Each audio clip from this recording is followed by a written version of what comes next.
大家好，我是依依。红枣是我们日常生活中一种很常见的滋补食品，它含有丰富的蛋白质、矿物质和多种维生素，可以补充人体所需要的营养物质，所以很多人都喜欢吃。基本上每家每户都会囤一些放在家里。但是市场上有一种红枣叫硫磺枣，如果你不会分辨，那么你一不小心就会买到这种加工后的硫磺枣。一些不良商家为了使红枣外观更鲜艳好看，会使用硫磺熏制红枣，这种红枣一定不能吃，对身体的伤害是很大的。那么今天就给大家分享如何分辨硫磺枣，一起跟着视频来学习一下吧。方法一，看表皮。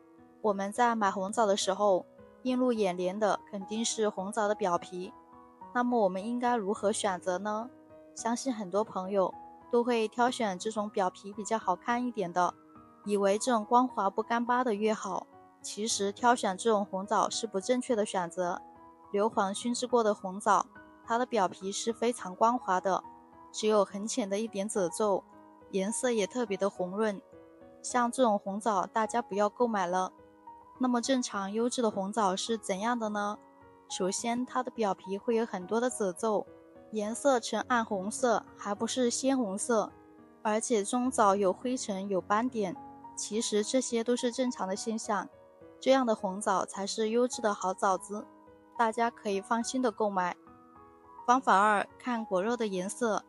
我们在挑选的时候可以掰开红枣，看一下里面果肉的颜色。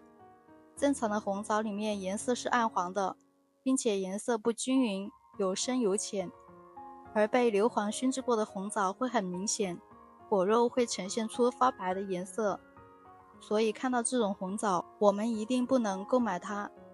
方法三，闻气味。买红枣的时候，我们可以掰开，然后放到鼻子上面闻一闻它的味道。如果是闻到一股浓浓的枣香味，那证明它就是好枣子。如果闻起来是那种刺鼻的味道，一点都不香甜，那大家在购买的时候就要注意了，这红枣很有可能是硫磺熏制过的枣子。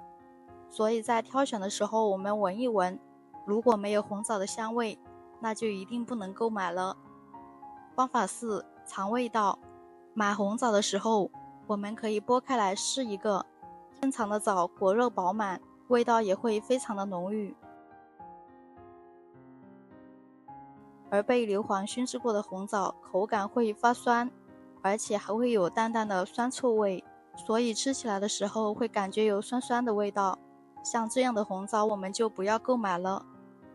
方法五，泡红枣。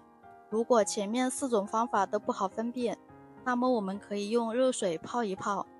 首先准备不一样的红枣，一边是硫磺熏制过的红枣，一边是正常优质的红枣，把它们放入碗中，然后加入热水浸泡5分钟。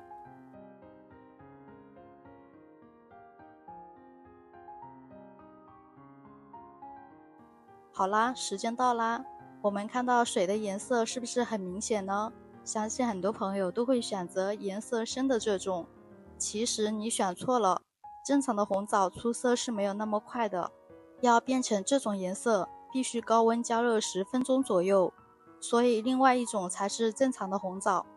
这个分辨方法虽然有点麻烦，但是也是最实用的。好啦，今天的视频就分享到这里啦。如果你也喜欢这个方法，赶紧收藏起来试试吧。别忘了动动您发财的小手，给我点个赞，加个关注哦。感谢您的支持，我是依依，我们下期视频再见。